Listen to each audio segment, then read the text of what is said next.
All right, we're live. Welcome everyone to episode 99, I believe, of Kowalski Analysis. I'm your host, Rob Kowalski, and we have an amazing guest. I'm really excited to talk to this man again. This is actually your third time, I think, on the podcast, Elliott. I don't think I've ever had anybody on three times. Yeah, sounds about right.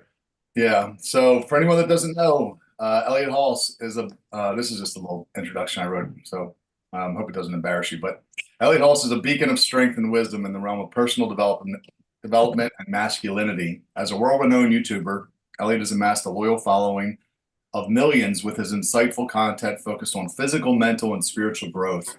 With over 2 decades of marriage under his belt, Elliott exemplifies his values of commitment, integrity, and faith as a devout Catholic.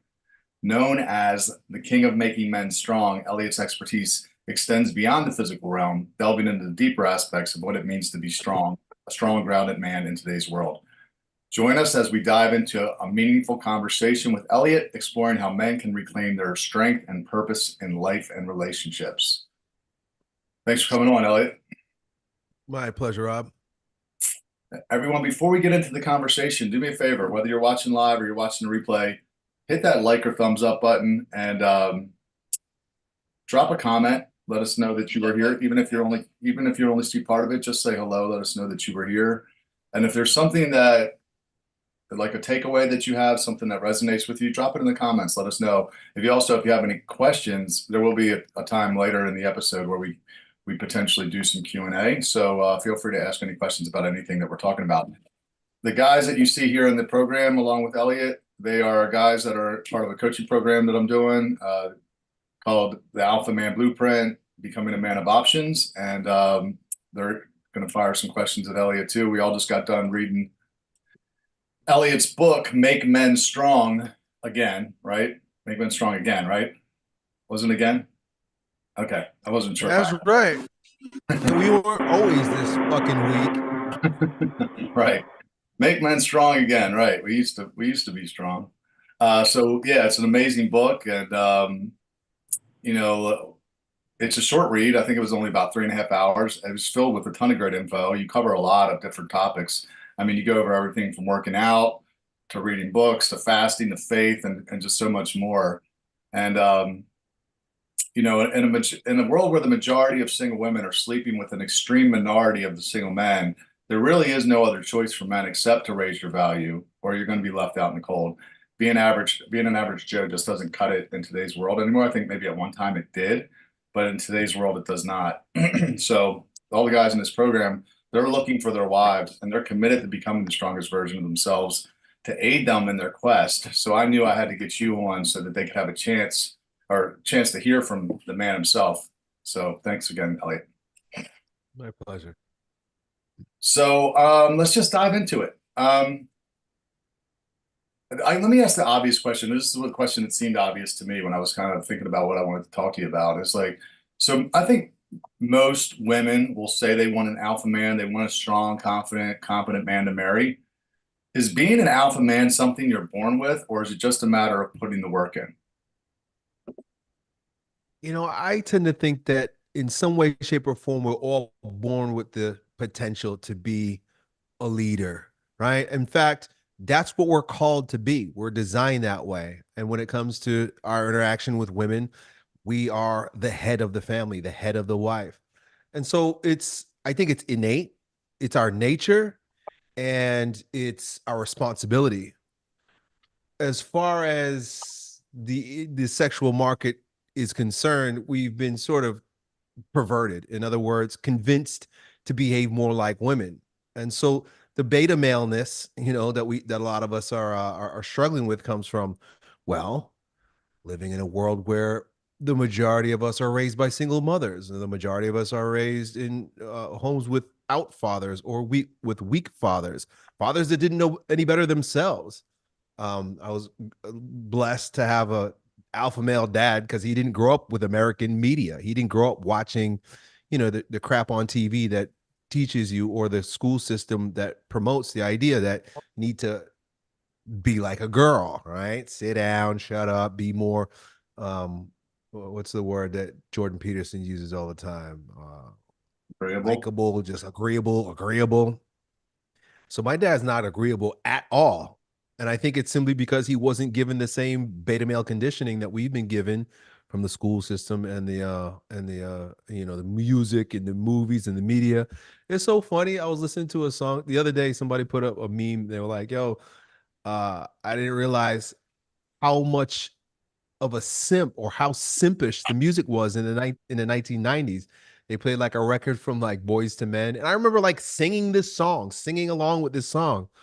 And the dude, I can't remember the lyrics of the song, but the dude was literally like, I don't care if you sleep with other men and you can leave me and I'm just going to wait here and I'm going to wait for you forever. That Mhm. other guy, he's never going to love you as much as that. And like, I'm throwing up in my mouth as I'm listening to it. But at the same time, I'm like, yo, I was like 12 years old when that song came out. I was literally singing along with that song. I remember. And I'm just thinking like, oh, this is just the way it is. So it's no wonder we're so confused. When I say we're perverted, we're totally turned into something that we're not. And then on the other end of the spectrum, of course, women are taught to be strong and independent. You know, you need to be like a man and you don't need no man, right? And so Yeah. we're all under, it's a diabolical attack. It was 100% attack on our culture. This is not mistake. This is not just the way people go. This is not just like, you know, natural evolution of a degenerate culture. This is a culture that's under attack. And it comes in the form of the music, the movies, the media, the school system, the government, even like the military now. I mean, they're all under a spell. I wouldn't say they're under a spell. We're under a spell, but they all have been usurped Mhm. by a faction of people that want to see us destroyed. Mm. I actually know the lyrics you're talking about. I've sung this song in karaoke and I remember thinking the same thing. It says, I'm gonna read it to you. Girl, I'm here for you. All those times at night when you just hurt me and you just ran out with that other fella, baby, I knew about it. I just didn't care. You just don't understand how much I love you, do you? I'm here for you. I'm not out to go out there and cheat at night, just like you did, baby. But that's all right. I love you anyway. I was like, That's the worst. yeah, It's it's pretty bad. terrible. But that's the pinnacle. That's the peak of the delusion that we're under, and it's because that's been pumped into our brains, our soft brains. And then, you know, once we've been hypnotized and the culture and the people starts behaving that way, it only takes but 2 generations before we forget what we really are. Mhm. I think we're in the generation that's waking back up. Our generation, you know, the Gen Zers, you know, this generation is like, oh, something's fishy because 3 generations of divorces, 3 generations of destroyed families, 3 generations of women being sluts and men being degenerates. It apparently is not working, right? They got the boomers, they got the Gen Zers, you know, whatever, 3 generations by you know the tail end of the millennials, they're like scratching their head. They're like, okay, something's not right. And it seems to me, and of course I live in a bubble. It seems to me that tradition is making a return. It seems to me that the next generation's like, you know what? I want one virgin woman that's gonna be my wife for life, as Mhm. opposed to this, you know, running around sleeping with a whole lot of women and then just dealing with a woman like that who's like sleeping out, you know, sleeping around on this guy behind his back and he thinks it's okay. I think Mhm. people are fed up. I think men are fed up with that, and I also think women. There's a percentage of women out there that are waking up. Also, of course, they're going to be a little bit slower because men lead, and once we start having different demands, you know, they'll have no choice but to fall in line. Mm. It's good. I think it helps, like, if you know what you're up against, like kind of knowing that there's an attack or the challenge that you face. I was thinking about that book that you actually recommended to me, that Paradigm, Change Your Paradigm, Change Your Life. And one of the things he Mhm. talks about in the book is like when you know that you're in like this negative rut, this thought pattern that's not producing the result you wanted to. Being aware of the paradigm really kind of allows you to get out of it because you're like, okay, I see why this is going on, and you might have to Right. work a little bit harder to get out of it. So I think with men, if we know that this is real, this is intentional, um, it allows us to push against it a little bit, to be more aware of it and fight against it a little with, a little bit more vigor, I guess. Yeah. Oh, absolutely. If you can't see the enemy, you can't fight him. Right. And, you know, the enemy is within. I mean, that's the whole usurpation or, indoctrination is all about. It's like making you your own enemy. You don't have to destroy somebody if you teach them how to destroy themselves. So once you could see how, oh man, I've been under a spell. At first, there's rage, and that's what they call a red pill rage, right? Guys like freak out. I remember, I was like already like 15 years married, and I discovered a lot of stuff, and I got rageful. I'm like, I don't have no reason to be rageful, but it's like, damn, I wish I would have known. I'm happy with my life. I'm happy with my wife, but like, it would have been good to know. It would have been good to know what actually is going on. But I could just imagine, like, you guys and even the generation before, after you guys is like, man, once you figure that stuff out after years of, being a good boy, doing the right thing, I think this is what women want. This is what happens in Disney movies. This is what my mama told me. This is the way my dad was. And then you realize, like, oh, by the way, like, it was a hoax. The whole thing is it's not true. It could piss you off. Imagine going through like multiple divorces, or you just one divorce. Imagine going through a divorce, losing your family, losing all your things, and then like somebody like tapping you on your shoulder and say, hey, you know what? It's because you're behaving in a way that's contrary to nature. I know the world told you to do that, but they lied. I mean, that's I gotta be rageful about that. That could piss somebody off. For real. So like a big, reading your book was definitely a big focus on personal development, becoming the strongest version of yourself, as you like to say. How important is that in finding a wife? Because that's really what the program is about. These guys all want to be married. I want to be married. How important is personal development in your quest to find a wife? No, it's the only thing that matters. It really is the number one thing that matters. Listen, fellas, you're like a flower, right? You can expect to hear that. You're like a flower. Follow the metaphor. You're like a flower. And so that flower has to bloom in its fullness by having sweet, nourishing soil. It needs to be healthy, it needs to be strong, and it needs to release its pheromones, if you dig what I'm saying. So that what? So that the bees come to him. They need to come to you, right? Rather than us running after them. And the only way that's going to happen is if your pheromones are funking. You got high T, right? High testosterone. Testosterone levels are very much a function of our lifestyle. Are you busy out at clubs drinking and smoking and chasing girls till 3 o'clock in the morning, and then we wake up and you got bags under your eyes, you're sick, you're unhealthy, you're tired, you're depressed, you're vaping all day, playing video games, weak, sick, sad. It's a mess. If you're unhealthy, do you know women can smell that? They can smell your sperm on you. It's a strange thing. It's called pheromones, though. They can smell a guy who's retaining. They can smell a guy who's full of vitality and vigor and strength. They can just sense it. The way you walk, the way you talk, right? Just your aura. And you don't even have to be a great looking guy to carry yourself that way. I know lots of guys. I remember when I was a kid, when I was in college, I had a couple buddies that were like, I was a beta male, just straight up. I was in college. And I had a couple friends that were like, I know I'm better looking than you. But all the girls wanted them because they didn't care. They carried themselves with a certain air. And so being the strongest version of ourselves comes first and foremost. Take care of yourself. And it's not a selfish thing. It's not a selfish thing to take care of yourself, because if you don't take care of yourself, then you won't be available for anybody else. So you got to take care of yourself first, and then you can share your life, a part of your life, with a woman. And the other thing is, women are a luxury, right? Not everybody deserves. You don't just deserve a woman because you got 10 fingers and 10 toes and a cock between your legs. That doesn't mean you deserve a woman. You have to be worthy, and you don't get this screwed up. It's not about pandering, because this is where like the whole, the culture tries to convince us that we need to, like, the way that a lot of guys dress and behave and act is very effeminate, because we've been told that that's what women want. Oh, women want men with skinny jeans on. Women want men who act like little girls, and the fact is that's not true.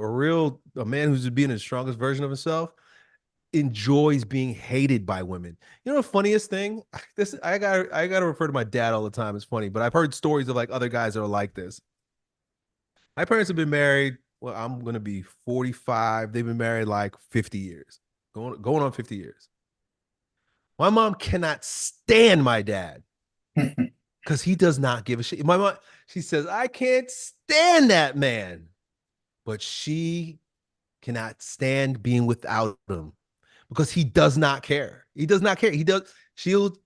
There's a funny story when I was a kid. My mom was like always nervous and shit. She's like worried, and my dad is like super courageous. And he wanted to chop down this tree in my driveway when we were a kid, tall ass tree. And my dad grew up in the jungle climbing trees, so he just doesn't give a shit. But my mom, of course, she doesn't want to be left alone with 4 kids because her husband climbed a damn tree. He wanted to take this tree down. And she was just telling him constantly, don't just leave that tree, leave that damn tree alone, leave that tree alone. And he's like, all right, yeah, okay, cool. As soon as she got in the car, went to the supermarket, he took his chainsaw with a belt, and climbed up the tree. She came in the driveway later on that day, and he's up in the trees, cutting it off. And that's just one example of how my dad just does not care. He doesn't follow a woman's lead. He doesn't allow her fears to dictate what he does. And it's because of that she can't stand him, but she can't live without him. Because there's something that turns a woman on, but a man telling her no. When you tell a woman no, or you say, this is what I'm doing, and I don't care if you like it or not, she's gonna act like she's not happy about it. But on the inside, in her panties, they're getting wet. But in her face, she's like, ah. But on the inside, she's like, oh, that man is a real man. So good, Elliot. Women want to be love to be told no, and I love that. Don't let a woman's fears dictate your actions. That's good. That's a tweet right there. How about a vision specifically? So one of the first places we start in the group is getting clear on your vision, because like when I look back at like Adam and Eve, it was purpose before person. Adam got a job before he got a woman. God said, name the animals, tend to the garden. Eve came along later. She wasn't created right away. So like I think men typically we hang out for a second, Conan. I want to ask your question, if you can. Um, I think men don't like to wait, or nobody really likes to wait, and we go out and we find the person before the purpose. And then what happens is, because now we got a woman, maybe we're not as motivated, we're not harnessing our sexual energy, and then we never really discover the purpose. So, do you think vision, like how important is vision specifically, knowing your vision before you go out and find a woman? Do you think that that's the right order, or do you? Because women are created to be helpmates too. So, Yeah. But if she's your helpmate, that means you must be on a ride. You must be taking her on a ride. You must have a mission. You must be going somewhere. Women want, regardless of what they say or how they act about it, they want to be, they want an adventure. They want something to look forward to. They want to know that they're going somewhere with somebody, right? She wants to ride in your coattails. She wants to be in your side cab, but you got to be going somewhere. And and the more exciting it is, the more dangerous it is, the more excited, the more compelling it is, the more attached she's going to be to you. But if you're not taking her anywhere, she's gonna be bored. The number one desire killer for a woman is boredom. hmm. My wife, I didn't know this. I was just came natural to me. We were dating for we were 16 years old. That's why I'm probably not very relatable when it comes to dating and shit. Because I married my girlfriend basically from high school. But even back then, part of the reason why it works, now I look in retrospect, I realize, even back then, I told her, I was like, listen, my life is going to be a roller coaster. I'm going on adventures. I'm doing big things, right? I really believed this when I was like 15, 16 years old. I think every kid does, but like I was doing it. And I said to her, I told her then and there, who knew what my life was going to turn out to be? But then and then I told her, this is what I'm going to be doing. It's going to be crazy. And you can come for a ride. I'd love to have you along. I like you. I'd love to have you along. But if that's not something you can handle, then, I could do without you also.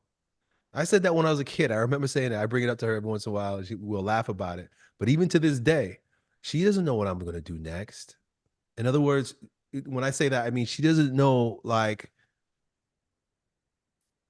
the the excitement. Like she has no idea I'm always keeping her on her toes. She never knows what kind of new excitement is coming. right? Because I always have a new vision. I've always got a plan. I've always got a mission. I'm always on my way to something. But Mhm. if you're living a monotonous life, blase life, right? Even if you look, you don't have to have like a wild, crazy career, but like just getting into shit. Women want to be with a man that get into stuff, right? Like every hobby, most good women, their hobbies are their husband's hobbies. Whatever I'm into, that's what my wife is into. And I'm always into something new. So she's always something exciting for her. I think I remember hearing years ago, when I think they call them troubadours or something. Anyway, like during the very romantic ages of like the French and early French, the whole idea was for a man to go out and bring home new things for his wife, new culture, like bring new books, bring new food, bring new ideas, bring new music. He was always introducing her to something new, always introducing her to something new. And he's kept these women excited. Now, if your woman is introducing you to more stuff than you're introducing her to, if she has more cultural experience than you, if she knows what's going on in the world more than you do, and I know this is like because everything's so backwards, a lot of times that's the case, she's gonna be bored with you. I'm always bringing my wife something. You know what the greatest thing is when I bring my wife something new that she doesn't like right away. I say to myself, this is gonna be fun because it's just a matter of time before she gonna be riding it. It's so funny. yesterday, yesterday we were having a conversation just about this. Um, we were having a whole argument, me and my daughters and stuff in the car, but I was talking about how everything goes right, and I was being belligerent, because I got three daughters and my wife, and I was just laying it down on them. I was like, when I'm in charge, everything goes right. When I take charge, the family's in order, and because we were arguing about something, and Colleen wasn't. She was trying to make some point about I don't remember how the hell did it go, but anyway, she was like trying to act tough, like she didn't want to do everything that I do. And we had just left going to mass. Because I'm Catholic. I reverted to being Catholic like, 5 years ago. And I had to remind her, I was like, listen, 5 years ago, I was going to mass and you wanted nothing to do with it. You remember that? Remember that? You said, no way. I'm not doing it. There's no way. And what happened? Today, we just left mass and you're the only woman in there wearing a veil on your head. Like you're more Catholic than any woman I know. How did that happen? Because you were following me. Mhm. Your life is so much more fun. She's so excited. She's so excited to be Catholic. She reads the catechism. She reads the Bible more than me. She puts a veil on when she goes to mass. She goes to the church like 4 times a week. Why? Because I introduced you to that. I knew that was going to be good for you. I knew before you even had a clue. I was like, this is going to be good for her. That's great. And what is it? It's good for her. So you can't be afraid to introduce yourself. You have to introduce her to new shit to keep her excited. And that's what having a vision is. That was one of the first things we talked about. I think the first week, it was a quote that said, "You can do anything to a woman except bore her." And you basically Yeah, just if said you're that. boring, yeah. I actually heard a stat that if a woman becomes a Christian, there's like a 17% chance that the household becomes Christian. But if a man becomes Christian, it's like a 90% chance that the family becomes Christian, like the whole family will become Right. believers. So it really goes to what Yes. you're saying, like the man leads the way. Yeah. So one of the guys in the group, he had a question, and I think I answered it right, but I'd love to hear your thoughts. Mhm. He's like, what if my life isn't where I want it to be? He's like, it's not at all where I want it to be. He's like, should I even bother dating right now? Because I think, like, so when I look at the average age that men are getting married right now, I think I looked, it was 30 and a half years old. So I think what he's feeling is it's probably a fear that he's gonna sell too early. Like he's gonna hustle. He thinks his value's gonna rise, and maybe he's gonna be able to get a better woman down the road if he waits. But he also doesn't want to sin sexually. So, like, do you put it on pause and do you work real hard on the vision, or do you find the right woman to come alongside you and help you get there? Because I can make an argument for that too. What have you told your guys? If someone's not where they want to be, young guy, let's say he's in his mid 20s, what would you No. tell him? Yeah. I think Rollo Tomasi says this sometimes. He says, women Women wait at the finish line and date the winner. They don't run the race with you. They wait at the finish line and date the winner. And that's dangerous because you might not be a winner next time. And so where is she going to go? She's going to go find the next guy that won the race and is a winner. It's a very that's another word he uses, solipsistic, very solipsistic way. And I think it's better to avoid that completely.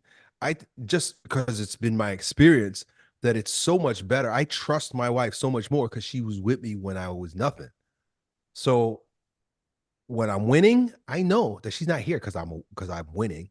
She's here because she was here from the beginning.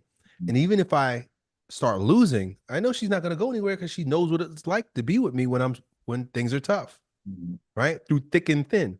But if thick and thin, saying thick is good. If she's with you from thick and thin, right, or thin and thick, because thin usually comes before thick, then she knows how to roll. She's your ride or die bitch. She's with you through and through. But if all she knows is the high flying, high fluting, spending big money, and you have to introduce her to a different side of yourself that she's not used to, she's gonna be like, well, I didn't sign up for this. I didn't. And this is where a lot of divorces happen, right? Look, it happens, right? During COVID, what happened? Like a lot of guys, they're doing great, had great businesses, had a great career. I get laid off. And the wife is like, wait a second. I signed up for a six-figure man. And now you're getting stimulus checks. What's going on? And so right away, if you married a girl that wanted you because of what you have, I don't want to marry a woman that wants to marry me because of what I have. And I'm being idealistic. I'm not saying I have the answer about how to make that happen, but I'm saying I would much rather have a woman that knows that been with me in the dirt. And so when I'm on the top of the mountain, she deserves to be there, as opposed to having all my shit together and then adding her to my life. And she's there because of the lifestyle. She's not there for me. She's there because of the lifestyle.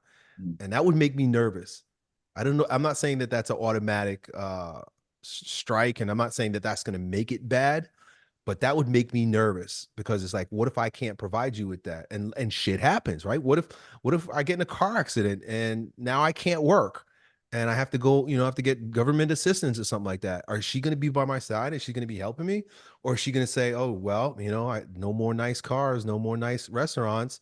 Man, I guess I got to find another winner because this guy is losing it. So that's just my opinion. I think that it's better to build together. And that's why traditionally we got married earlier.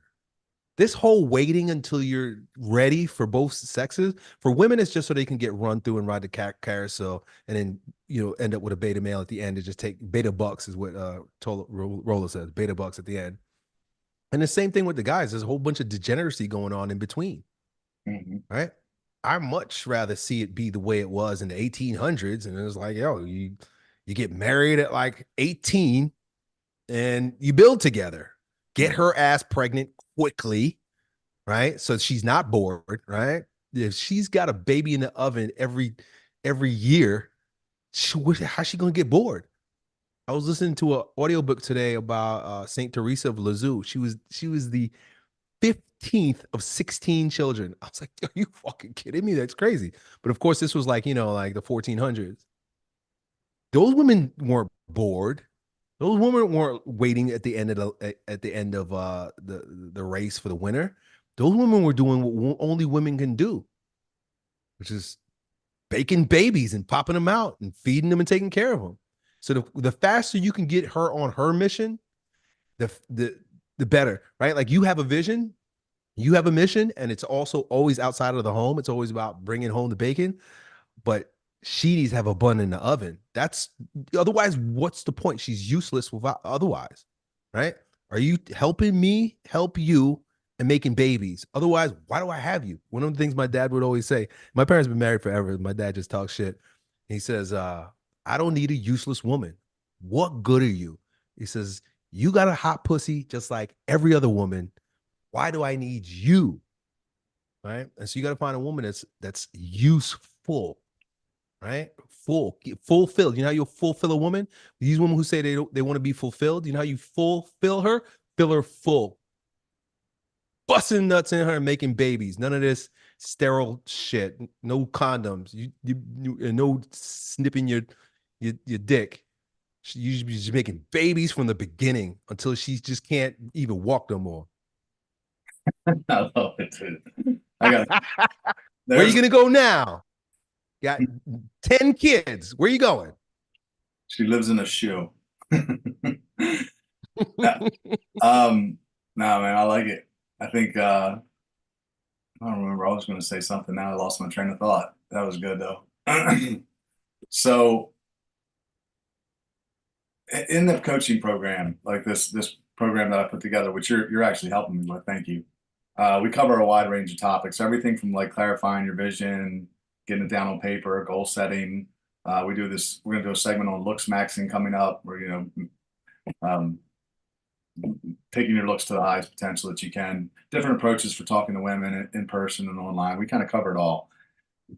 But it's easy, like especially for Christian men, to feel like you're doing all this stuff in the natural. You're putting all this trust in yourself to find a wife and not in God.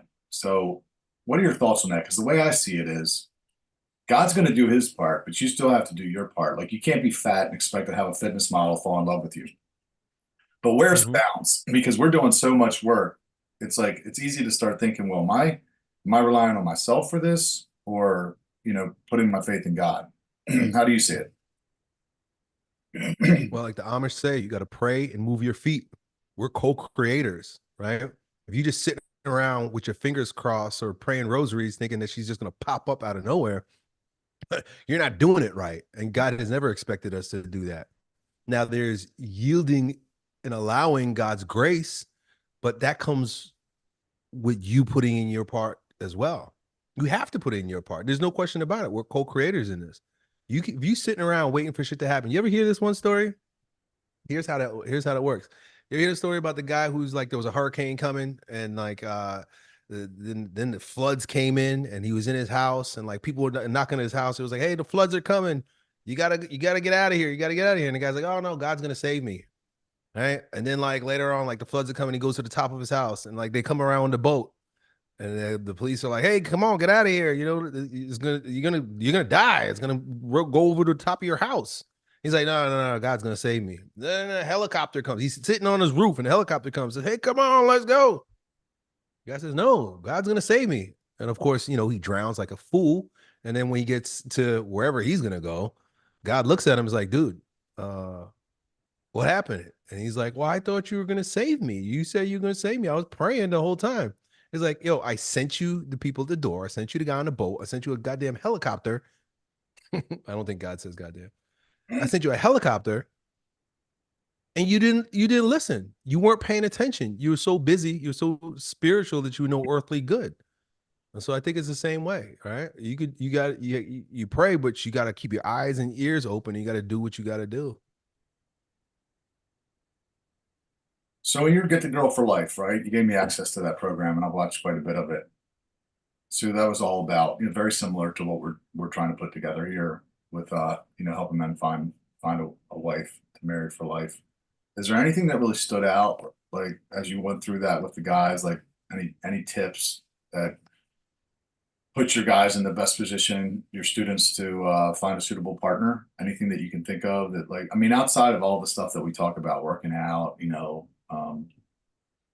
everything that we just went over, but is there anything like, this is something that comes to mind that you like, this worked really well for this one guy, or this is a pattern that I saw work for a few of my students? Is there anything that comes to mind? Nothing in particular except I was grateful to have my buddy Benny was there, and he was teaching the guys how to basically do chat sales, meeting women with like DM closing. Mhm. And he had a very powerful way, or a very different way of approaching women through Facebook. And a lot of the guys really loved it. I think it's been working out real well for them. One of our guys, in fact, one of our guys is getting married. Yeah. One's getting married, and one is in a pretty long-term relationship right now by sending videos to like, people who are friends of friends on Facebook, Mhm. and then, taking it from there. I'm not I I've been married a long time. I know what it's like to have a long-term, healthy, happy relationship in a traditional home. I come from a traditional home, but I'm the last guy that you want to ask about how to meet women. So, I bring in experts to help me with that. No, I talked to Benny. Actually, I may have him come in. We're going to do a segment, a module lesson, whatever you want to call it, on Mhm. women online this Thursday.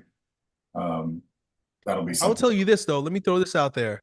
Um, being slightly famous is very helpful. Like I'm slightly famous. I'm not like a famous person. I'm slightly famous. I blew up on YouTube in 2014. That's long gone. But they just throw themselves at you. In the DMs, even me with a wife, and they know I have a wife. I'd have women that show up at places and I'm there with my wife, and they know I'm going to be there with my wife, and and they try to throw themselves at me. And so the reason why I say that is because if you can elevate your perceived status, that makes a big difference, right? Even if you can get that little blue check mark next to your name. Like I know this sounds crazy, but by having a lot of followers on Instagram, and you could even I'm not telling you to do this, but you could buy followers. You could just make yourself look real cool. Take the best pictures, get a lot of followers, and get your blue check mark. Women want to know who's that guy with the blue check mark. I know it's silly, it's stupid, but I've seen it. I'm like, wow, you got a blue check mark next to your name. And whenever somebody's like, I don't know about you guys, but like if somebody's commenting on my stuff or I go through and I check like my notifications, blue check mark automatically, like, oh, I want to know who that is. It basically says you're important. You can get a blue check mark. You don't you could just get your own blue check mark. You literally can just hit them up and tell it. I think you got to give like some uh identifying proof that like you are who you say you are, because all it is. It's just validating you are who you say you are. You get that blue check mark, women will pay attention. It's just stupid little status symbols like that. It's good. It's funny you mentioned that because I was actually talking to one of the guys today in the group, and we're talking about creating a personal brand.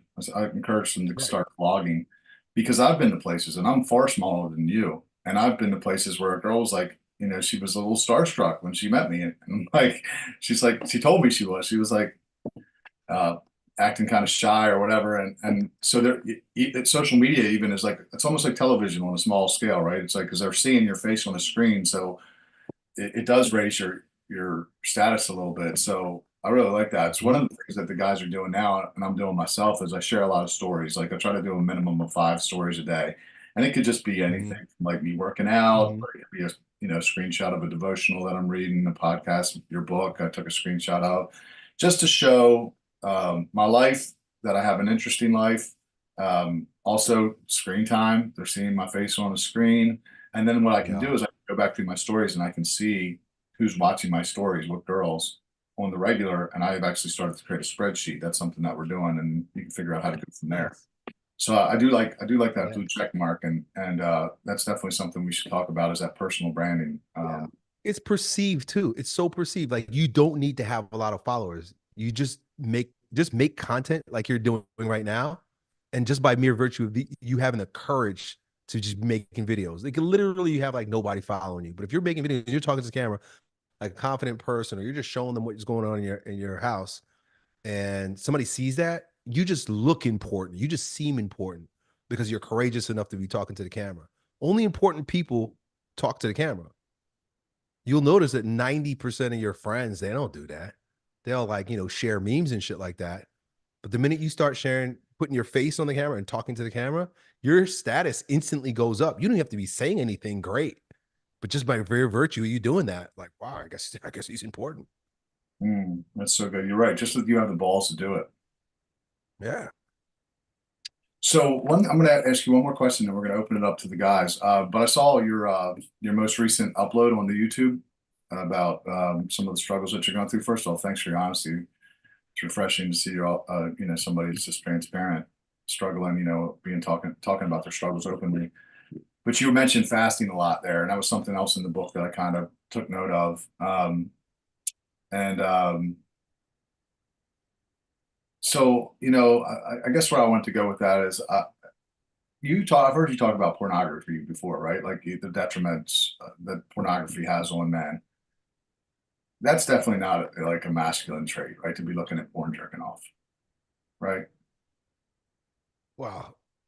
Remember, it's a weapon. It was weaponized. So you're a victim. If you're jerking off the porn, you're literally a victim of the enemy. And so you answer that question for me. You are indulging in the enemy's trap. How manly is that, right? Right? The enemy's setting up a trap for you, and you're taking the bait, and you're addicted to his bait. I don't think that's a good thing, right? Mhm. Yeah, I think the last time you came on, we talked about that. We talked about porn, and one of the ways that you helped your guys beat like any negative vices, but porn being one of them, was fasting, right? Because you die to your flesh. Mm-hmm. And then you kind of challenge guys to, so in the book, you said start off with one day, see how you're feeling after that first day in the morning. If you can go a second day, go a second day. Um, so that's something I'm going to save that for the end because I want to do like issue a challenge for the guys in the group to do that. But let's just go ahead and open it up to some Q&A. So you guys who've read the book, or maybe you've just been following Elliott for years, if you have any questions about anything that we talked about tonight or anything else, we'll just Yeah, open. I had a question, Rob and Elliot. Thank you for joining. So I've been watching, back to the old Yo Elliott days, so definitely I've watched a lot of content. So appreciate you joining this group. But I picked up the Black Fast program last week, and kind of to Rob's point. So I think the most I've ever done is like a 24-hour fast. So in fact, I picked up the snake juice because I wasn't confident in being able to measure it myself. So I got the prepackaged. So I'm going to give that a try. But really, my question is, I've been on kind of like a push-pull legs for like 18 months, 2 years. And I saw that, in the plan, more of like a hit style kind of, I've been like high volume. Like what's a good way to go from high volume to, I mean, low volume and think you're not, under training, if that makes sense. Yeah. Well, first of all, the reason why I choose to do that is because with the reduced calories, the higher volumes will burn you out. Yeah. But the way you really actually build muscles with intensity. So Right. in a way, the high volume, unless you're training the skill of a lift, a lot of times the high volume is they're just junk sets. They're not actually contributing to you building muscle. So the way to go well, first of all, you just jump right into it and you do it, but you got to push yourself with that one set. You got to push yourself. And most people, that's a difficult thing to do. Like most people don't know how hard they're pushing themselves. They have equipment now, like machines that will give you a score for your output. I'm seeing more and more of them pop up. They'll probably get more and more affordable, and people could buy them in their homes, but it gives you an output of like how hard you're actually pushing. It has nothing to do with the weight. It has to do with your intensity. Like how much are you really working? For me, coming from a lot of volume too, it's powerlifting, strongman. The best thing for me was drop sets. You drop set or rest pause. So like, yeah, rest pause. So rest pause would be like if you say, well, I'm doing rows right now because it's easy for me to do this. So I get to I get to my last one, right? And you want to fail around 8 to 12, right? So I get to my last one. I can't do anymore. I put it down, just take like maybe 5 deep breaths and then do another two. So you're not doing like a long rest. You're literally just catching your breath and then you go again and then be completely done. Or a drop set. I do some like ridiculous drop sets sometimes where I go as heavy as I can and then just drop, drop, drop, drop, drop. So I can't even like move 10 pounds. And then that's the end of the set. So you call those like advanced intensity techniques. But I think guys who come from a volume background, like you can appreciate that. And then are you doing, 2, 3 warm-up sets before you're doing your balls out set? No, when I was Mm. doing a lot of like if I'm doing strongman, I have to warm up. But if I'm doing hit training, because the reps are so slow, you want to go slow. right? I think I put that in the program, but the tempo is important. Tempo is key. It's very difficult to injure yourself. And so like the set is the warm up, right? Because if I'm doing rows, if I'm doing them fast like this, like that's a lot of stress on the tendons. It really is, right? Moving fast like that is ballistic. It's stress on the tendons. But when you're doing high intensity training, you don't have to go that heavy because you're going so slow that like you're warming up as you're doing your first like 3 reps. Your first 3 reps are the warm up. And then once you get past that, now you're into the, real working set. Awesome. Thank you. You got it, buddy. Thanks for buying my program. What's going on, Elliott? I have a question. By the way, it's cool speaking with you. I've been following you. I'm 35 and I've been following you since college, man. So really appreciate it.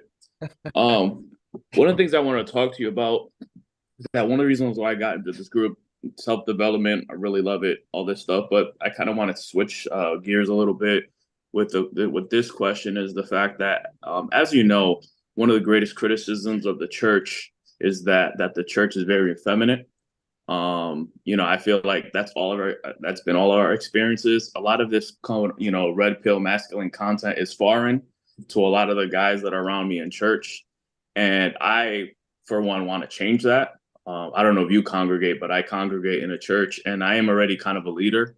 It's kind of funny. I don't, I kind of see like I'm kind of looked upon as like the alpha male in my church, but I still like one of the things that I want to start doing more is like actually putting more focus on male improvement because I've never heard of this stuff ever in my church. I think a lot of the problem, a little bit of resentment of church is this whole, be a good guy and God's going to bring you your wife and all that stuff. By the way, I'm glad she never came during that mindset and period. I like the fact that I'm being challenged. So how can, as men, we take back the church, take away from this effeminate, soft, because again, I think a lot of men, especially in the secular red pill space, I know they promote degeneracy, but a lot of the criticisms are valid. And so how can we create, because I think what we could do as men who believe in self-improvement, also believe in God, if they see us take back the church, we could also bring those other men in church and show them the fact that, like, listen, your God, your masculinity is God-given and it should be used responsibly. So what are your thoughts on that? Yeah. Well, going back to the the church was infiltrated. So the ideological subversion that happened throughout our culture began in the church. And so when I was talking about the enemy before, I'm talking about a literal group of people. We can call them Bolsheviks. During the Bolshevik Revolution, they couldn't spread west. And so when Marxism wouldn't take, Antonio Gramsci and Mark Lukács understood that the culture had to be the battleground. And so at the top of that was you got to destroy the father. And the way you destroy the image of the father is by destroying the image of God the Father. They're one and the same. The image of God the Father in the home is the father. That's why God is referred to the father. And so they had to infiltrate the church. They had to infiltrate the churches.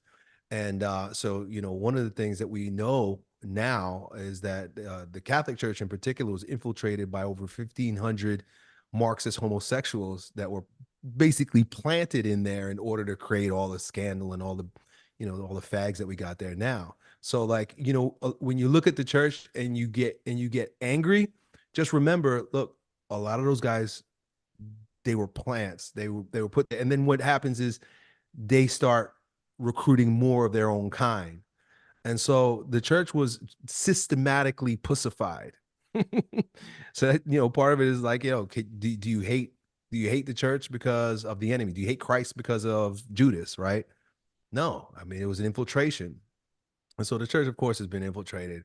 And that's why we got, a bunch of pansies in every denomination today. Now, the way you combat that is by not being a pansy. And so, and here's the thing, Christians, look, I love being Christian. I love being Catholic in particular. But listen, I don't let them guilt me. I'm not a nice guy. I'm gonna say stuff that Christians are gonna say, oh, that's not very Christian. Oh, that's not very Christ-like. Well, guess what?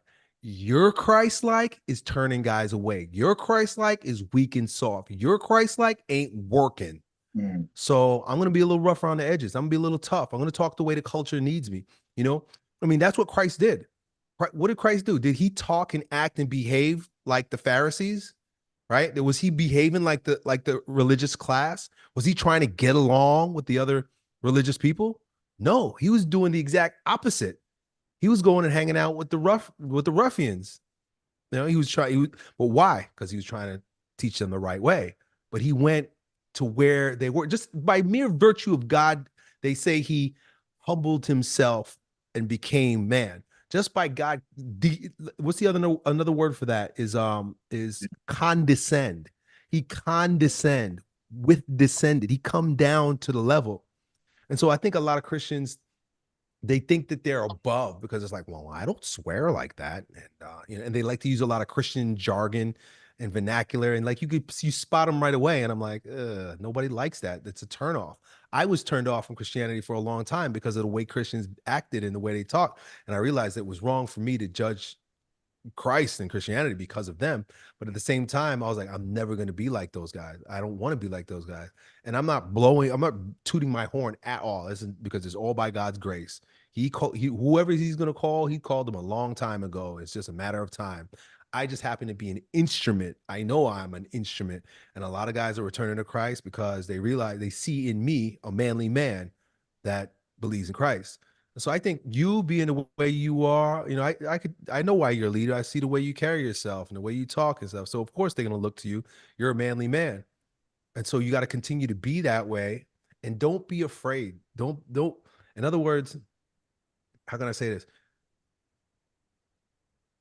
It's very easy to be like, I don't want to associate myself with that because it's going to make me look soft too. Right? Why do you think Andrew Tate became Muslim? Come on, bro. Honestly, you sold out your entire culture. You sold out Western civilization, and you taking all these boys with you down to hell. What a damn shame. Because what the hell is this? Sorry. Because why? Because he wants to seem tough. That if you watch the interviews with him, right? And I don't watch too many interviews with him, but he did one with Patrick Bet-David. His whole thing was he doesn't want to look like a pussy. But to me, you look like a sellout. So no matter what you do, and I'm sure I'm preaching to the choir. I know you already know this, but you got to stand strong, stand for Christ, be the strong man that you are, and don't let the pansies sway you. Yeah, just a quick commentary. One of the things I find really interesting. I kind of follow this stuff, but it seems like the Christian, conservative, traditional are fighting against the red pill, and I think like they're just talking past each other because a lot of when I listen to red pill stuff, have sex with women, all that stuff goes one ear and out the other because it's whatever. Like if you're a secular worldly man who doesn't fear God, that's what you're gonna do, right? So it goes one ear out the other. But one of the things that frustrates me about the traditional conservatives that are critical is that like they only look at the bad things. They don't talk about the self-development, and it's almost like in those circles they still have the happy life mentality. They won't outright say it. And so that's sort of my frustration. It's like, okay, guys, we all understand why the secular red pill has its problems, but why are you guys aren't espousing the masculine virtues that actually come from the Bible? But you guys are throwing the entire baby with the bathwater because at least they're saying something. No one's talking about this in my church, and that's why I'm so passionate about, and that's why I'm part of this group. You are though. You're that guy. You're the one. You know what I'm saying? Like that's why you're there. You're there so that you can have an alternative point of view for these guys. And I'm sure it's a breath of fresh air when they hear you pointing this stuff out, right? So that's why we're here where we are right now. That's why you're the kind of guy you are. And the guys that you're around, of course, they're beta males, but you get to be a different sort of example for them and maybe help them, right? They might not take your advice right away, but they'll watch you. They see how you move. They see how you act. One of the things and maybe this makes me a bad Christian. I don't know. But I tell these guys, I'm not trying to convert anybody. You do whatever you want to do, right? And then I let them watch me. I don't try to convert people with my words. So just look at me, the way I carry myself, look at my life and look at what I value. And if that looks cool to you, that looks right to you, hey, man, come roll. But I'm not going to try to convert you. I'm not going to try to change your mind. I'm not going to try to convince you that you're wrong or, that I'm right. But proof is in the pudding. Just look at you. If you think you're virtuous because of the way you act, then great. It's only a matter of time before your wife cheats on you anyway. Then you're gonna come figure out, want to know what I did. Facts. Like that softness is gonna cost you. That's how I see it. Yeah, it's gonna catch up. And I'm not wishing it on them, but it's math. It's like 2 + 2 = 4, bro. Look at the way you're acting. It doesn't work. It doesn't work that way. But hey, you could butt till your face falls off, but the proof is gonna show itself. Facts. But you be it, we be it. I think that's a key, even in relationship with women. You don't want to tell women what to do. You show them, right? It's the way we carry ourselves. We're the example. And if we're around other men that need an example, then don't tell them what to do. Just show them, hey, okay, cool. That's why you do it. Watch me. And the truth never needs to be defended. The truth never needs to be defended. People just sense it right away. Like, when you found out, I know for me, like when I first started learning about red pill stuff, it didn't take but a second for me to say, oh, that's right. I just knew it. Most of y'all know it, right? Like as soon as you heard this stuff, you're like, that's very true. That was my experience. Right. I didn't need much convincing. As soon as I said it, like something triggered in my heart. And I was like, oh, that's always been there, but I just didn't look. And yeah, that was my exact experience. Thing with these guys. Yeah. Yeah. And so a lot of guys, when they hear you talk or see the way you're being, or you just give an alternative point of view, you don't have to convince them. The ones that are ready, they're not all going to be ready, because some people they have to go through their own stuff. They got to figure it out themselves, or they have to defend their life. Like they already made that decision. They already married that woman. They already did that thing. So like they have to defend their position. So they're not ready. But they're going to be a few guys that even if they're quiet, they're listening to you and they're like, yeah, you literally just triggered something in them, and they'll never be the same. That's why there needs to be no paid pastors. Because what happens, they're afraid to talk about unpopular things because they know they'll lose part of the congregation. So they do what's popular. Yeah, but that's why these congregations have no men. Yeah. And the men that are in there are sissies. So, but there are churches. They're out there. They're out there, and I think they're more and more, because I think we're living at a tipping point right now, where there's, you could say woke, but I'm saying awakened. There's an awakening. There's a masculine awakening happening, and I have my friend Michael Foster. He wrote a book. He's a pastor of a church. He wrote a book called "It's Good to Be Man." Like, he's a big, tough, manly man. There's a lot of tough, manly. You got to find them. They're out there, but there could be more and more. Maybe you'll be one, right? I mean, like, start your own. I don't know what your denomination is, but I know a lot of denominations. You just start your own church. Just start your own church. Start your own church, and they'll see, wow, from the pulpit, this guy, he's an alpha male. He's reading the Bible the way it's written, right? He's not omitting stuff. And you're gonna raise up a generation of men that want that. They're craving it. That's why they're all becoming Muslim, because Muslims don't play. True. Hey, Riley, you got a question?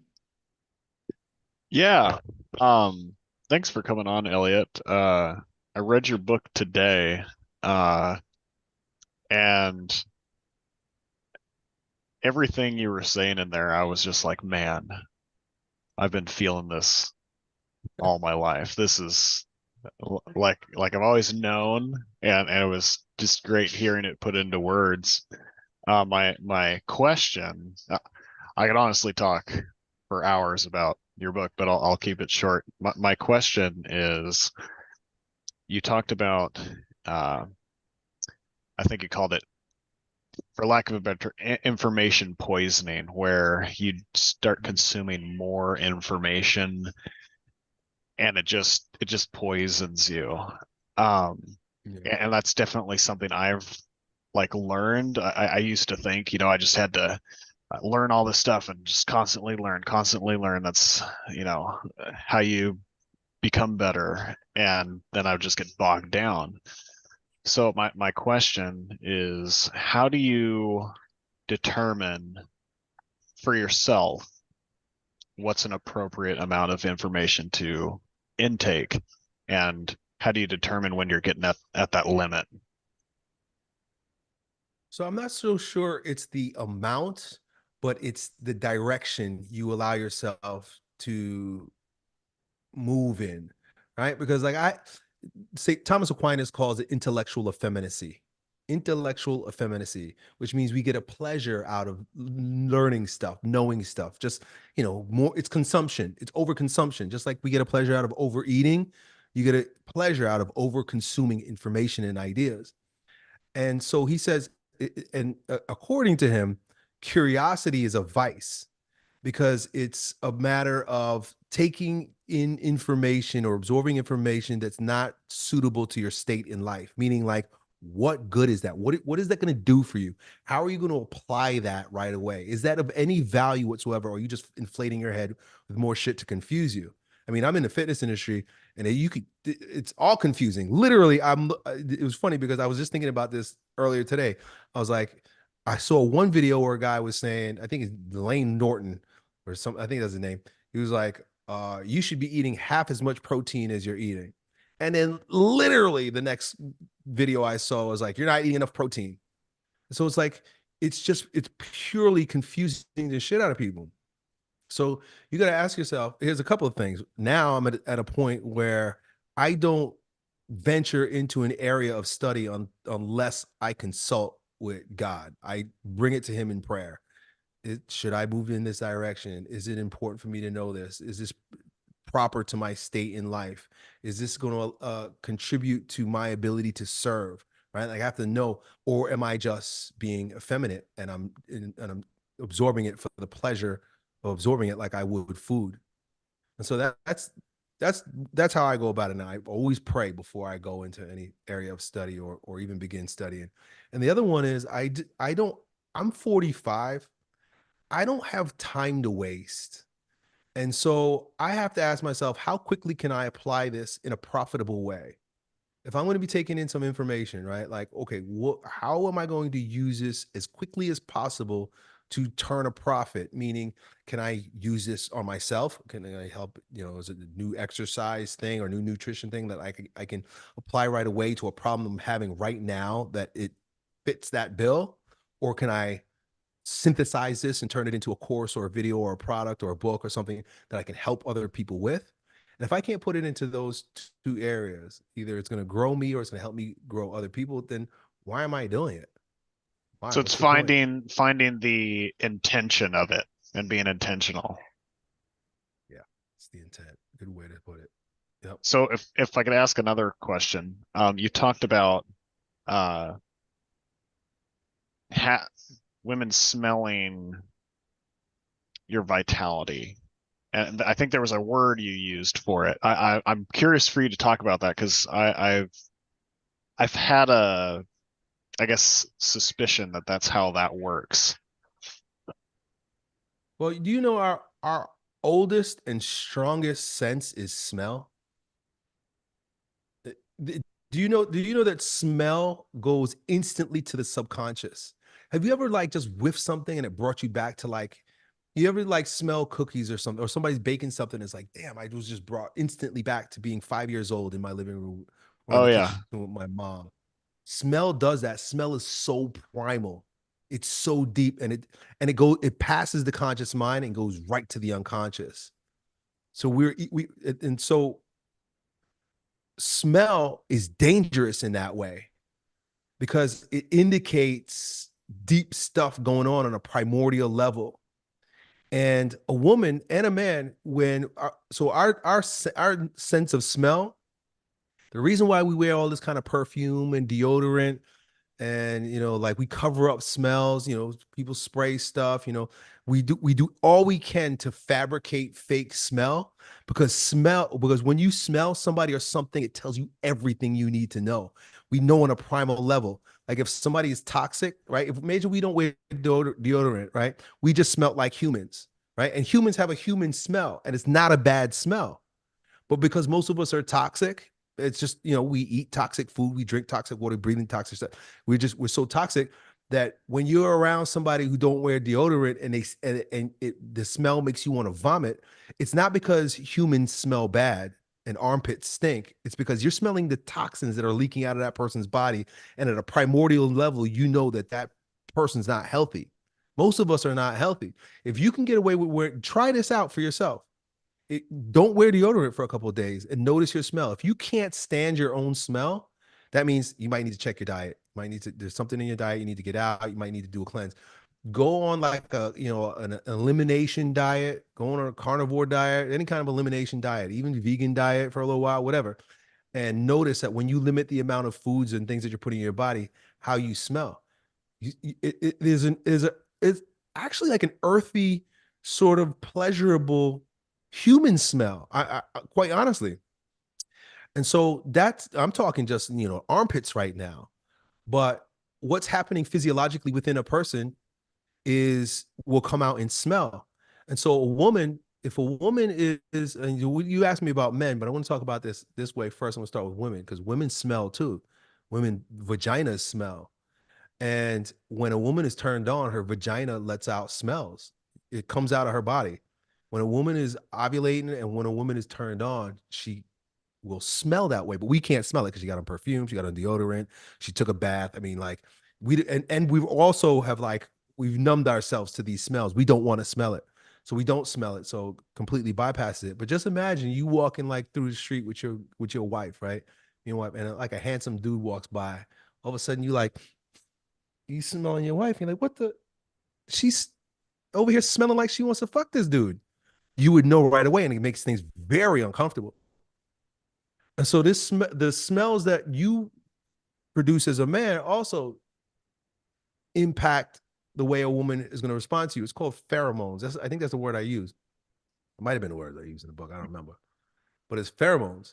And so she can smell your essence. You ever hear somebody say that? Like your cum is called your essence. When a man blows his load, that's his essence. Why do you think they call it your essence?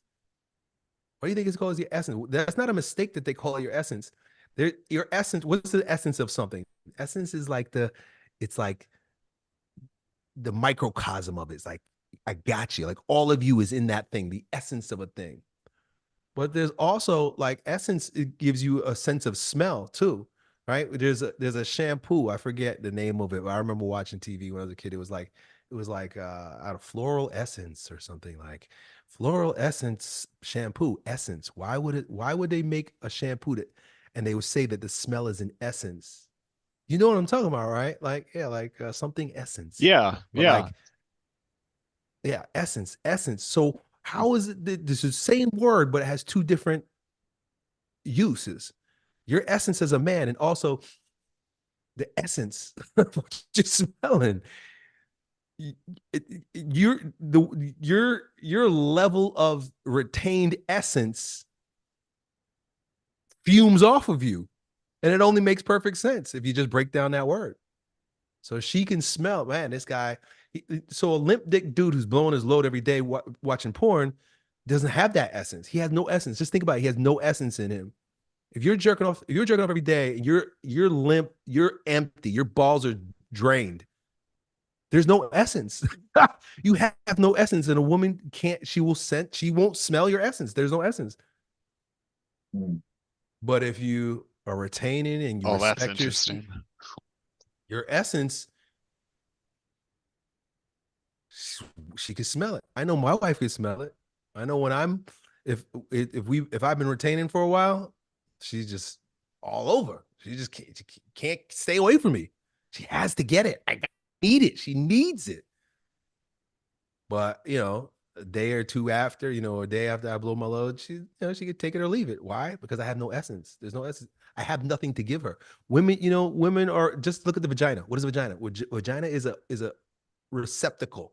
It receives. If you have nothing to give, right? You have no essence to give her, she's not interested. That's why jerking off is so bad. That's why, masturbating so bad in terms of like trying to attract women, because she is around you and she's like, she wants to be fulfilled. Like I said before, right? Women want to be filled up. She wants to be filled up, but she knows you don't have anything to fill her with. You blew it out in a sock this morning before you went to work. So she knows your essence is just not there. Dude, I love the way you talk. It's such a breath of fresh air. I'm loving this. Thank you for answering that. Yeah, you got it, bro. Ross or Elijah, you guys got any questions? Maybe Pete? Yeah, I had a question.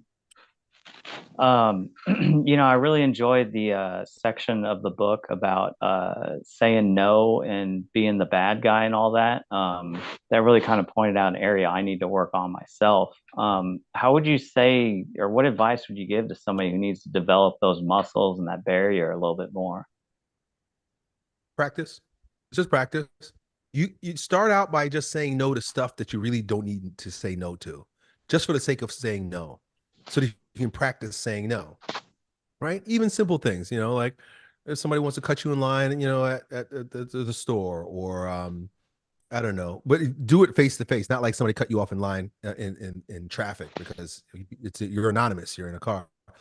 But like anytime, like your friends ask you, hey, like they would never think you would turn them down. Hey, you want to meet for lunch? No.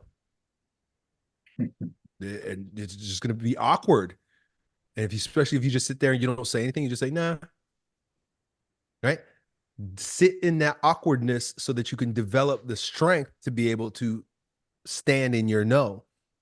So start with arbitrary things. I think it's better to start with arbitrary things that like really don't matter. And I mean, you could even tell your buddy, look, buddy, I'm just practicing saying no. But like then later on, when they're more difficult and important things, you just in the practice of saying no. But I don't think it's one of those things that comes natural, because once again, this world has taught us we're supposed to say yes. We're supposed to be agreeable. It's the whole matriarchal mindset. Like, we're behaving like mommies, and mommy never wants to tell you no. So just out of pure, I don't want to say arrogance, but just out of pure practice, like, I'm just saying no. And just and keep the eyes. Keep the eyes. Because if you say no and you divert your eyes, then you're apologizing. You're saying no, and then you turn your eye away, or you slump your head. That's not a real no. A real no is nope. Right? And so at first you're gonna feel like a jerk. At first you're gonna feel like, oh man, I'm just being mean. Oh man, but then you'll get used to it. And don't offer any explanation when you say no. Not unless they ask. Right? Because if you offer explanation right away, that means you're apologizing. No, because I didn't ask you why. If you're offering the because, that means you're already apologizing. If you just say no, it's because I'm saying no. And if they say why not, well, then you could give your explanation. You can say, I'm just practicing on you right now. I'm telling people no. That's all. I'm just practicing, man. Really? So you're not gonna come? Nope. Why not? I was practicing saying no. I'm trying to get good at saying no, buddy. I'm telling you no. Right? You can be honest. You don't have to make any shit up. You're saying, today's my no day. I'm saying no. I'm saying no to everything today. So come back tomorrow. I saw somewhere it said the word no is a complete sentence. I like that. Yeah. N-O dot. All right. Thank you, Elliott. You got it, Ross. Elijah, you there? You have anything? Yeah, I'm here. I'm good. Okay. Pete, did you have a question for Elliott?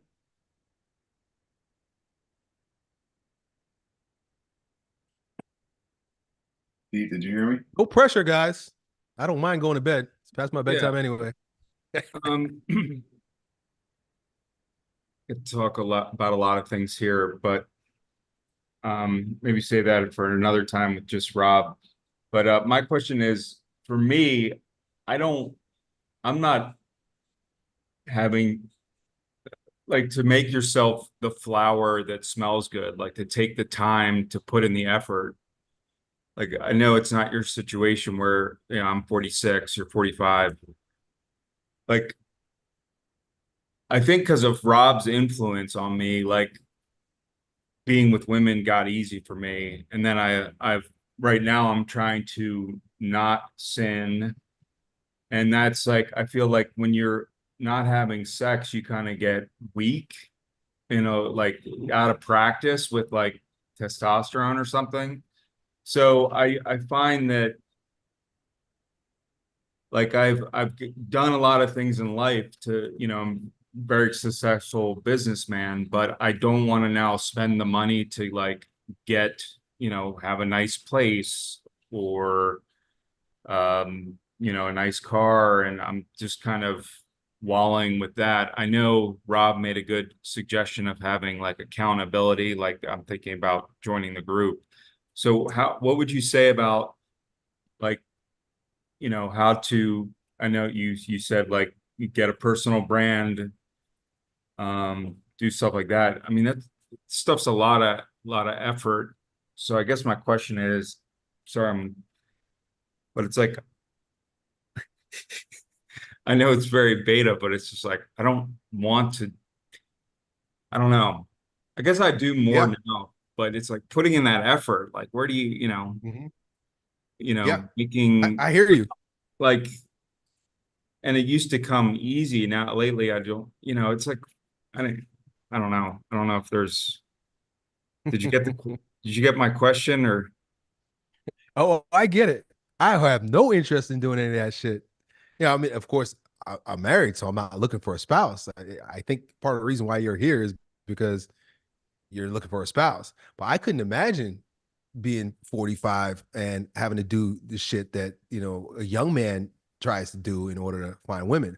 I'll tell you this, by virtue of your age, your status is elevated, right? Because a man at our age is well established. That's an important thing for women, right? He knows himself, right? You're like what you're saying to me right now is I know myself well enough that I'm not going to do this shit. There's something very attractive about a man who just knows himself. Because you're not going to bow down, you're not going to kowtow, you're not going to cater to what these chicks want.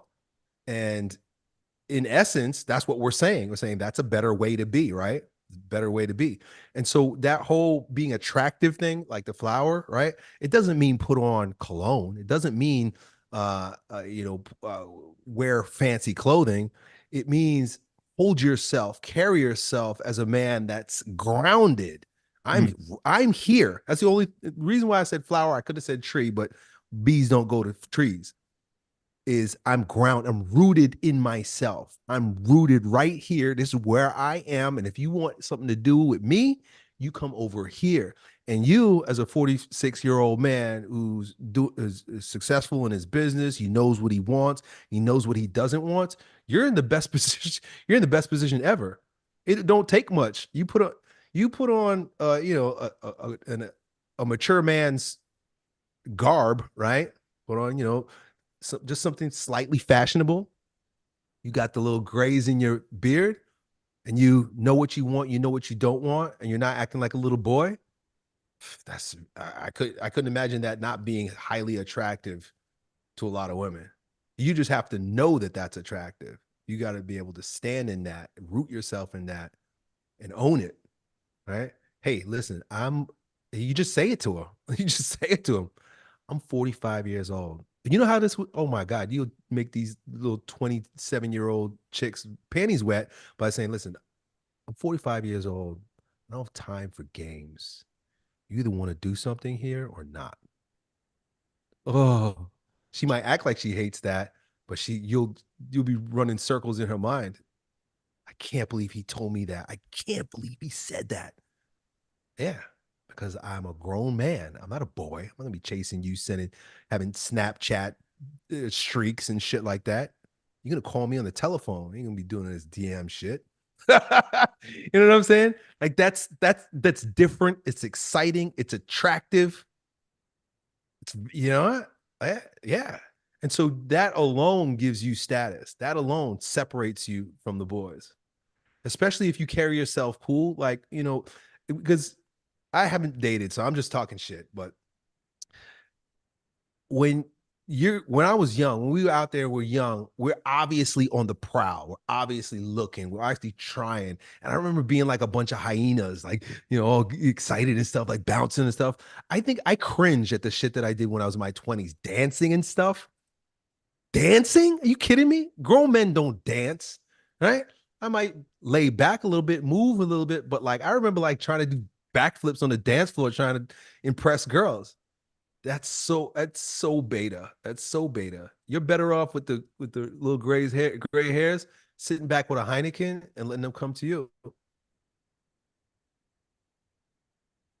That's frame right there, which you just described.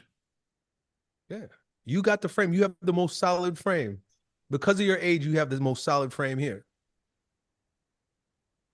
Just sitting here watching you guys. I'm not judging you other guys, but I could tell you're a little bit older.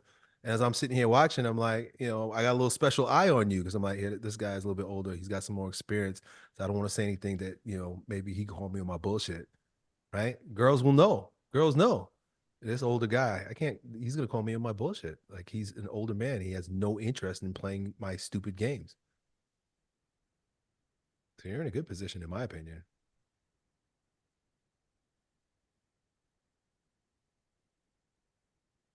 What do you think of that, Pete? Yeah. Well, I really enjoyed the tree and the grounding energy to bring. I guess I also still like to be the dance person, but I could try to like yeah, part of me just doesn't want to even make that small amount of effort. Like, but I guess if I want to attract a woman, I have to at least do that much. You don't have to do anything. Do you know this guy, Stephen Allen Curry? Was that his name? Do you know who I'm talking about? Rob, Stephen Allen Curry died a couple of years ago. I think it's something Allen Curry. I think it's Stephen or Stephen Allen Curry. He was an older guy too, and I know he died recently.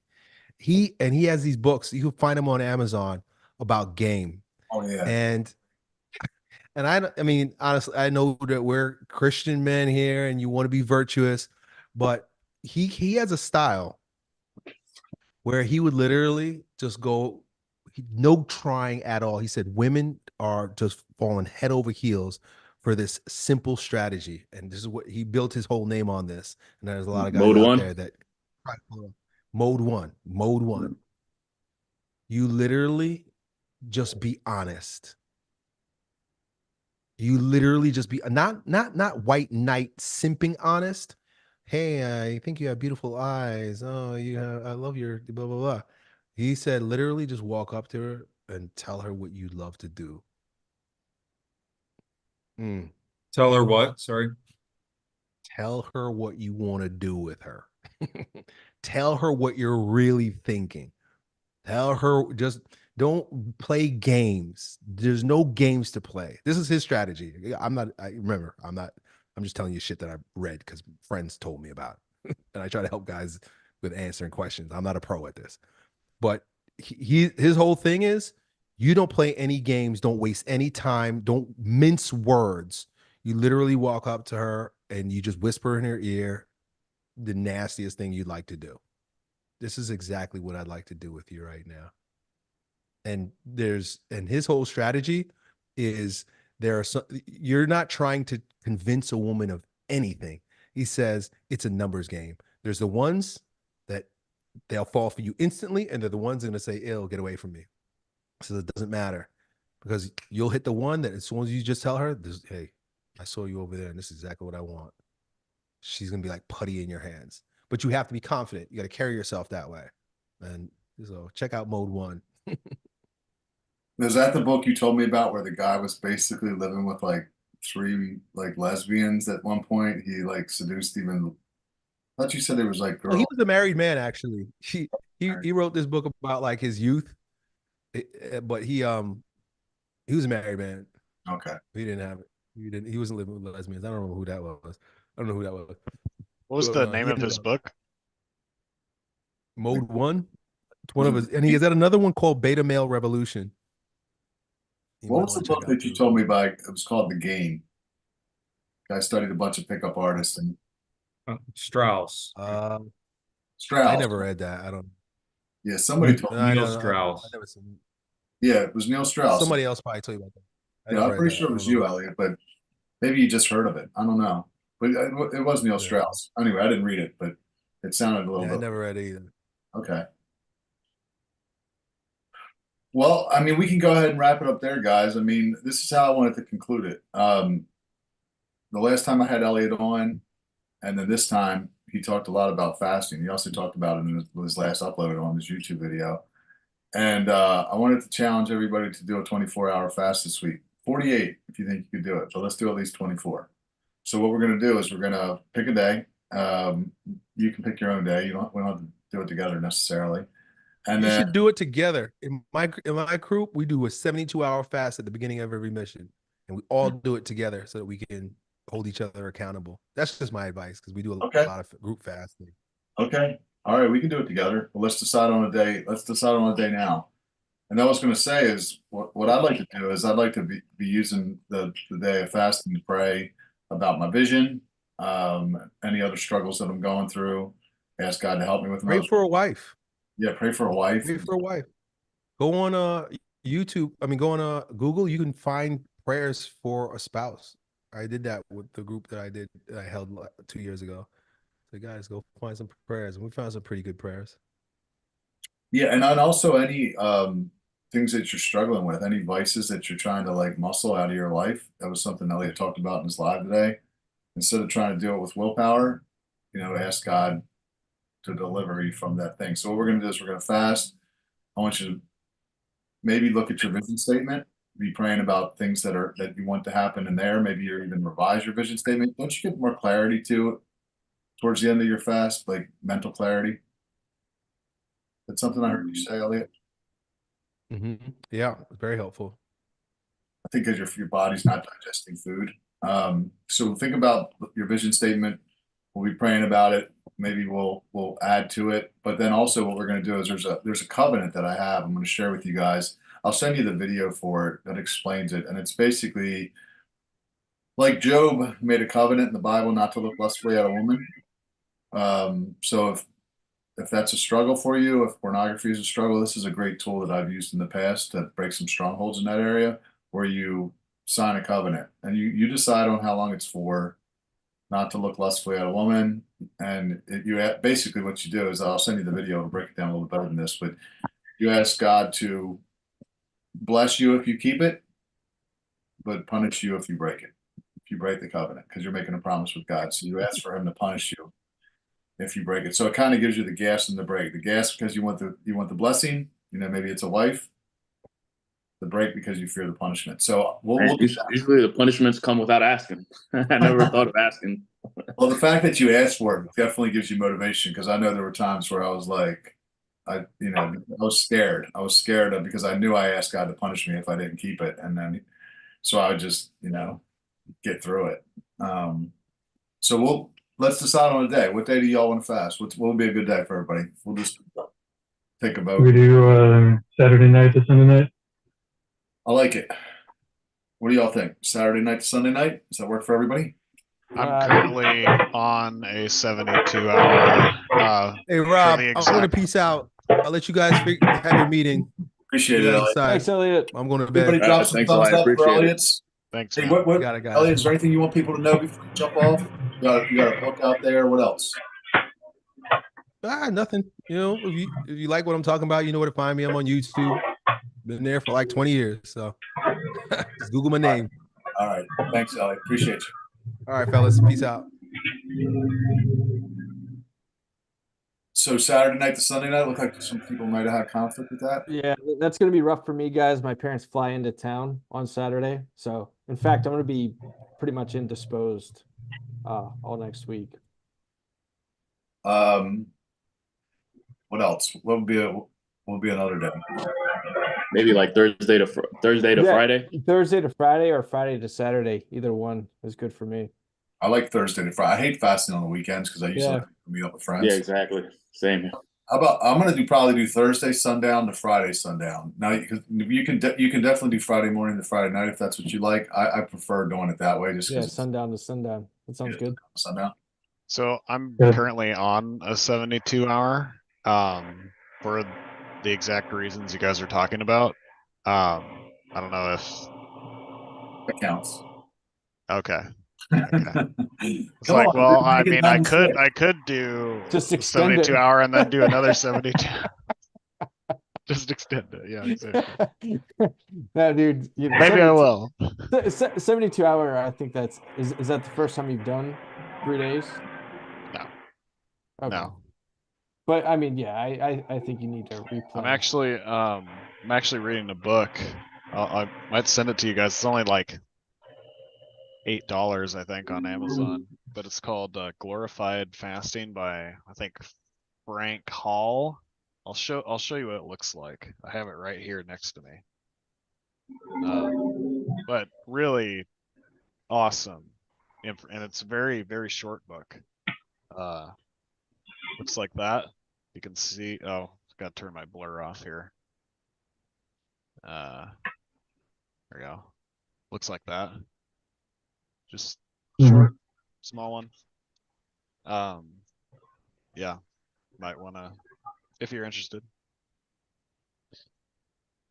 Cool. I'm probably gonna have to wait. I don't think I'll be able to do it during the week because I'm doing a fairly physically intensive course and then driving back Friday or Saturday. Well, we could split. I mean, maybe you can do yours on Saturday to Sunday. That's fine. Yeah. Elijah. If anybody I'll can't do probably it do that. Thursday and Friday, they can join Elijah. Or if someone forgets, Yep. something with Elijah. Essentially, it will be completed by next week. So whatever day or days you choose, it's within this week that it's being done. So I think that seems fair. Does anybody have any stories, cold approach stories they want to share? Yeah, I had one that did not work. No. Well, approached the gal. It's like, just the other day. Well, it was before Valentine's Day. I was like, "You do anything for Valentine's Day?" No. It's like, let's go to dinner, and then she stood me up. So. Oh, that was before Thursday, though, wasn't it? Yes. Yeah. Okay. All right. Well, hopefully you got better. Hopefully those lines will help. You didn't walk up and whisper and hear what you wanted to do with it, did you? I want to take you back and hand you over, girl. She's like, no, that's not me. No. All right. Well, let's try to keep at it. I mean, we still got this competition going. Pete, we actually had a cold approach expert come in, give us a training, and we have a little competition to see who can. Has anybody else done anything? I want to hear. Don't let me be the only one. Y'all haven't talked to any girls yet? Nobody? I talked to one at the playground, but just a casual, friendly conversation. I wasn't trying to get a number. For one thing, she was married, but that's 5 points. Still talking to someone. Yep. So how it works is, okay, look, everybody's starting pretty much at the same place. So it's 1 point for a person, whether they're a guy, an old person, doesn't matter. 5 points if it's a female, 10 points if it's a female you're attracted to, 25 points if you get the phone number, 50 points if it's the right number. I forgot about that. But you're going to have to call her to find out. That's the point, right? All right. Well, let's see if we can make it happen. I put that document in the school. I took all of his lines and I put them onto a single document so you can copy and paste it into your phone. Thursday, we got this guy coming on. He's the author of the Dating Playbook for Men. He's got a book on Amazon with like over 1,100 reviews. Actually, Elliott told me about him. I reached out to him, and he's got a process for meeting women online. So I'm going to let him come in and do a training we don't like what he does, I'll reach out to Elliott's guy, Benny, because I've also talked to Benny and he's offered to come in. The only problem with Benny is he can't do nights. He only can do Monday through Friday, 9 to 5. I've actually messaged you about that. So he's a good backup plan if this guy's technique isn't a good one. And then next week on Monday, I have Hondo Solomon. He wrote the polygamous papers. Oh, that makes me so excited. So he's going to do one on polygamy as economic warfare is his talk. And then Thursday of that week, we're going to do looks maxing. So we have someone to do Gotcha. training on. Awesome. Are we still live? Yeah. Let me stop the stream. Hold on. I'm glad you said something. I forgot. That's all right. All right. Stop event.